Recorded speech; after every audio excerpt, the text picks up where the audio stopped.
Hi, my name is Paul Sargent, and welcome once again to History on Tour, the series in which my buddy David, who's actually out on the road, he's the lucky one, will take questions from students that are on tour and on location, and I'll try and answer them.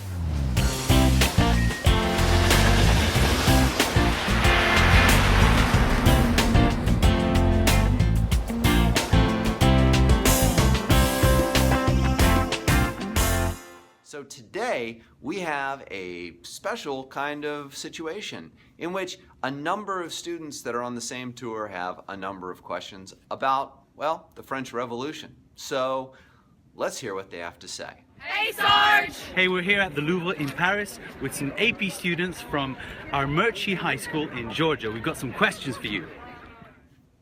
It looks like you're standing outside one of my favorite museums in all of the world, and one of the most controversial pyramids in all of the world. But that's a story for another time. So let's get to the questions.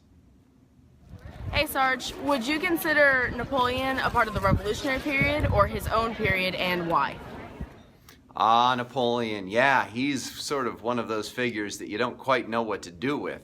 He is definitely a son of the revolution. There's no question that without the revolution, he would never have had the opportunity to rise as high as he did. But he also was not really part of the revolution when you look at his life as a whole, because he does become an emperor, and that doesn't really go along with the revolutionary values of liberty, equality, and brotherhood.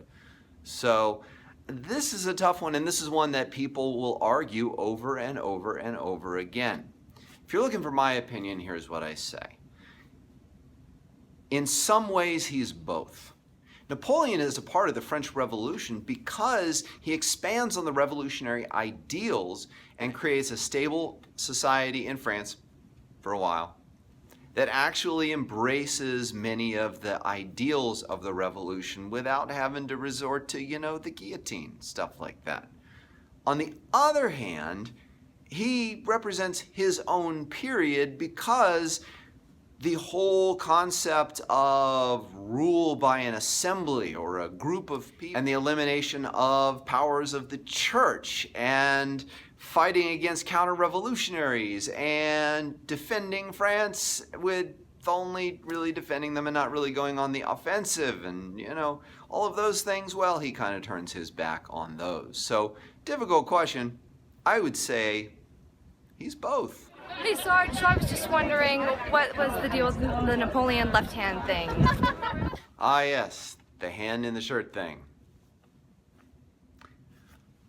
It becomes really synonymous with Napoleon because of paintings by Jacques-Louis David, who was sort of the big painter of the Napoleonic era and certainly of the Napoleonic regime. And really, we look back and we go, yeah, what's going on? And there have been lots of theories that there was a stomach ulcer, that he might have had a deformation of the hand and all. No. Absolutely, totally untrue. Here's the simple answer. It was a fad. But when they were getting portraits made, that's how they wanted to pose. And it was just simply a fad among the people who were in the upper class. It was really, really big in Great Britain. And it was, of course, really big with Napoleon. And it was a sign, it was thought at the time, of manliness and strength. And it has its roots actually going all the way back to Greek philosophers and orators. They would put one hand inside of their toga while they were speaking to large audiences. And so it's not really that it was Napoleon's thing. It's just that while lots of people were doing it, Napoleon was getting painted more often. But you do see it in lots of other paintings. So it's not a great story. I wish I had a better one for you on that one. Hey Sarge, why did the French philosophes' ideas take hold in America instead of France? Do you like running? Yes, I love running. A fellow runner, that's awesome. I think running is one of the greatest things you can do. It gives you strength, it gives you exercise, it helps your heart, it clears your head, wow. Congratulations. Okay, so to the question, why did the philosophes, the ideas of the Enlightenment take hold in America and not in France? Well, I think they did take hold in France, to be honest with you. America actually codified them into law in the U.S. Constitution of 1787, which wasn't ratified until 1789. So you've got this situation where in 1789, I mean, we're not really talking a big difference in time here, the revolutionaries in France write the Declaration of the Rights of Man and the Citizen. And in that declaration, they use the words of Enlightenment thinkers. Now, ironically, most of the Enlightenment thinkers were French, Voltaire, Rousseau, etc., etc. And they really had ideas which went against the social standards of France at the time. When France had an aristocracy where birth was the determinant of everything of your life, it was almost impossible inside that scenario to implement the ideas of the philosophes. But then along comes the French Revolution, and they embrace them, and they put them into law, and Napoleon puts them into his laws, and they kind of become part of French society. And even though there is a period after Napoleon where lots of these get sort of pulled away, the influence of the French Revolution and the continuing of those ideas really did end up with France embracing the ideas of the philosophes. One could argue it took them a little bit longer, and one could certainly argue that it cost a lot more lives in France than it did in the United States. But they both ended up adopting these ideas. And today, most of the Western world adopts these ideas as well. So they are big.